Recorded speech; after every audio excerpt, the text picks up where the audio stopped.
Good evening, everybody. Today we are going to talk about vulnerability scanning and basic exploitation. My name is Candan Bölükbaş. I'm the CTO of Nomshield Security, and I'm computer engineering, Bachelor of Science, more than 5 years network and security administration experience, and also penetration testing. I already have some networking certification like CCNA, CCNP, and also ethical hacking licenses, penetration testing, forensic investigation. You should be careful about that because I'm not only a hacker but also forensic investigator. If you do something wrong with this knowledge in this course, I'll probably catch up you. And the last week I already catch up two junior hackers, and I already bring them their names and IP addresses to police departments. So please use only your skills if you are either authorized or in your local environment. Okay. And also, I'm an incident handler and secure programmer. So this is my email address, candanbölükbaş@nomshield.com. Actually, there should be a dot between my name and surname. Okay, anyway. My Twitter address is candanbölükbaş, and my company Twitter address is Nomshield. We pretty much publicize every important events on this company Twitter account too. I strongly advise you to follow that. So today we are going to talk about scanners. We are going to start with the basic scanners like nmap, dearbuster, vfas, and the metasploit auxiliary models, and also Hydra. Then we are going to jump to Nessus and OpenVAS, and we will talk about a little bit Norm-Shield platform too. So this is the only slide that we have. So we need to start with some questionnaire tonight. So let me ask that: who is the first time showing in this meetup? Wow, pretty much good names, but that is interesting. So some people are missing from the last week. I hope they enjoyed that. Okay, anyway, we approximately have 50 people here, so that's a good number. The first comers, are you guys familiar with Kali Linux, Bbox, Metasploitable? Did you watch the previous course? No.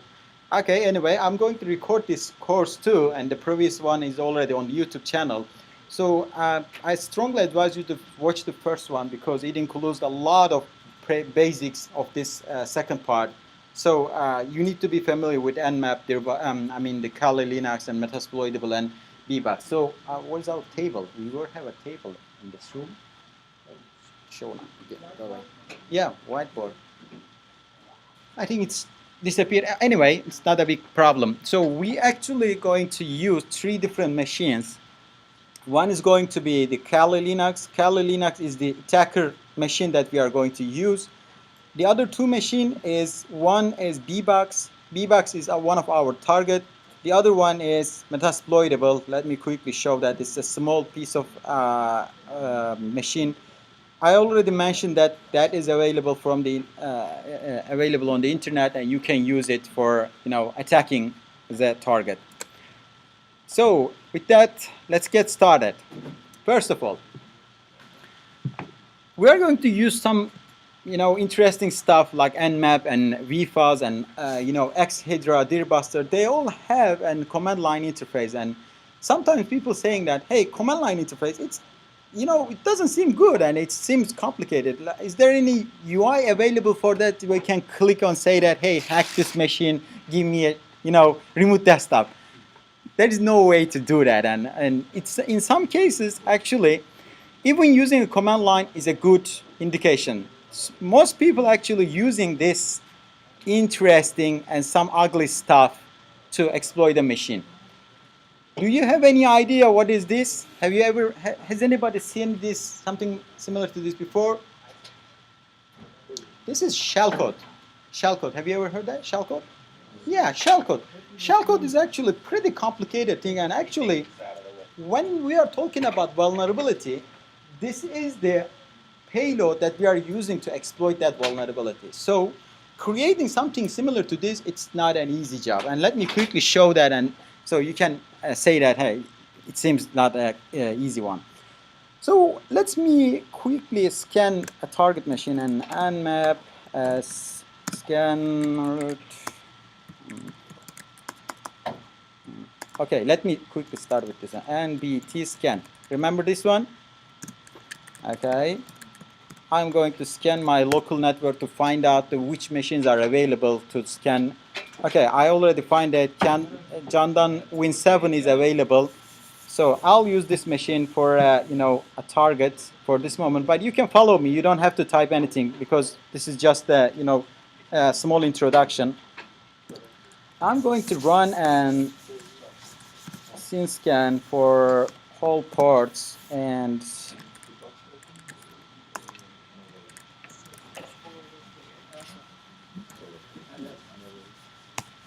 okay. So what's this command is doing? Can anybody tell me what this command is doing? This command is saying that, hey, nmap, please run a scene scan because this capital S indicates for scene scan. Minus P and another minus means that scan for all ports, okay? Means starting from 1 to 65,000 something, okay? And the target is actually 172 dot something, okay? So we already find that there are a number of ports available and they are open. And let me quickly make it smaller, this window, because you can't see the rest of the screen. How about this now? Can you see that? Yeah, okay, you can see. These ports are available, so we can run an exploitation for that. But this one is interesting, 9999. It says ABS SS, okay? Let's assume that we find it and it's an exploitable port, and I would like to connect this port, okay? You can use netcat for connection, or even you can use telnet too. And I will use this address, and the port number is 9999, okay? Let's connect. It says, welcome to vulnerable server, enter help for help. Okay, let's enter help.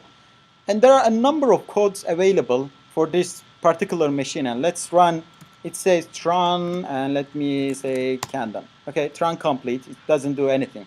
So this is the machine actually expecting some input and giving you some output. That's the nature of communication, right?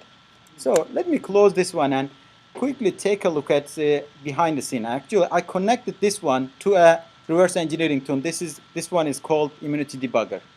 Pretty sophisticated and complicated tools. I don't expect you to run this one, but at least you should see that it's not easy to develop an exploitation, and you should respect the command line because there is even complicated one is available. Now let's quickly run a exploitation for this one. I already created a template which expects a length of attack, and it's going to multiply this attack. And let me just change this one to this one.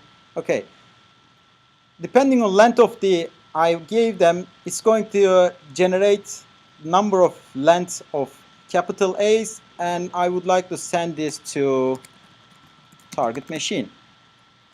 Okay, it's called as junk 1, right? Okay, and let's quickly run this one. Length of attack, let's send 100. Trunk completes. As you can see, machine is working actually. Let's use different one. How about 750? Trunk complete. How about 150? 150. It's still completed. And let me try with 3000. Okay, it says sending attack length, but this one is different. I can't see any trunk complete, right? Something unusual happened, and let me quickly take a look at the state of this process. And as you can see, this window is empty. This one includes a lot of familiar characters, and which is capital A. There are a lot of capital A's available on this window, which means we actually did something pretty sophisticated. And one of the most important one is extended instruction pointer. Okay, and we have 41, 41, 41, 41, which means there are 4 A's available on this one. This means you can actually exploit this server, this service, this application. So how can I do that? Let me show you that. I need to restart that because I need to find which A's are actually matching that point, okay? In order to find that, I am going to use, let me quickly comment this out because they are not useful anymore, and comment this one too. I would like to generate a payload. Okay, please bear with me. It's a little bit complicated, but you're gonna see something interesting at the end of this ugly stuff. Okay, it's going to be amazing. Okay, I'll generate a payload. I mean 3000 payload because I know that 3000 is enough to exploit this application. So I will use this to here. Let's copy, and I will change junk 1 to this. Okay, let's save and run again. It is still crashed, but this time extended instruction pointer includes something interesting. 39 6F something. Okay, let's copy this one, and I would like to get the exact number of this one because it's a hexadecimal, and I need to see that which part of this payload is actually overriding the extended instruction pointer. This is the nature of exploitation. You need to take control of AIP, so I need to find that. In order to find that, I'm going to use, okay, this command.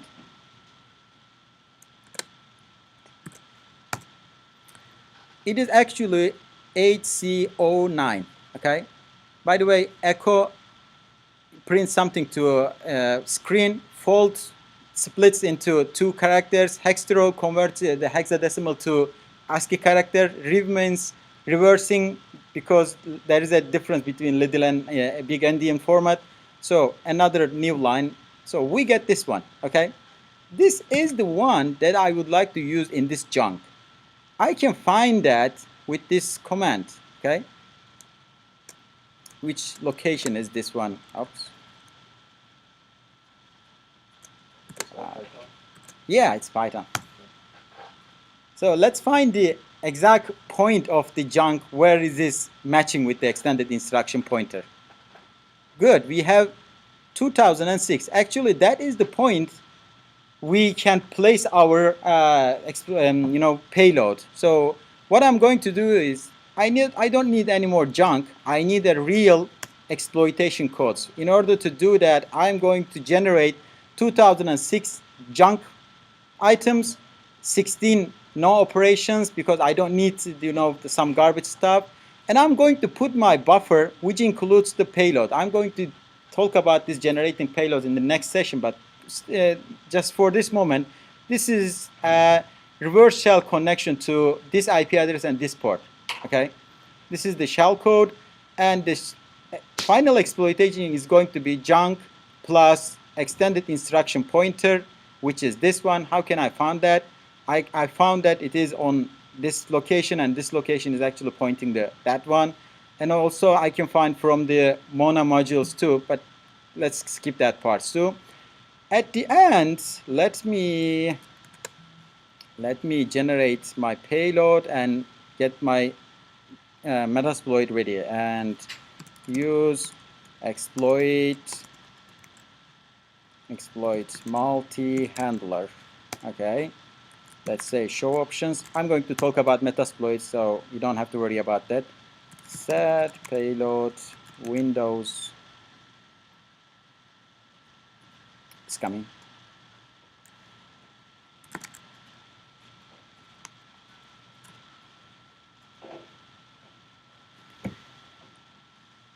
Come on, Metasploit, you can do that. Just bring me Windows / something. Yeah, okay, finally. Windows Meterpreter / reverse TCP. Okay. Set L port 4444. Set L host.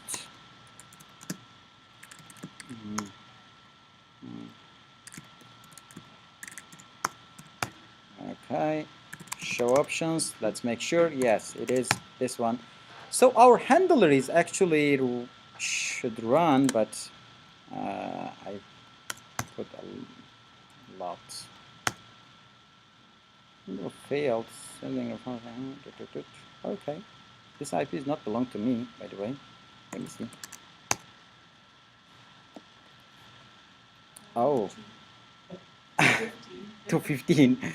So let me change my IP address. Fconfig.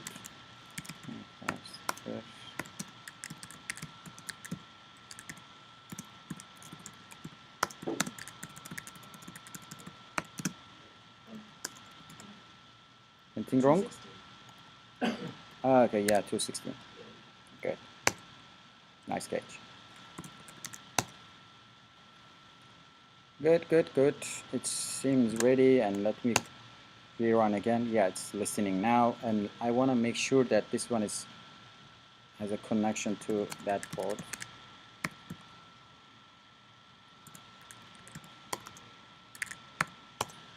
Good. So let's reverse back.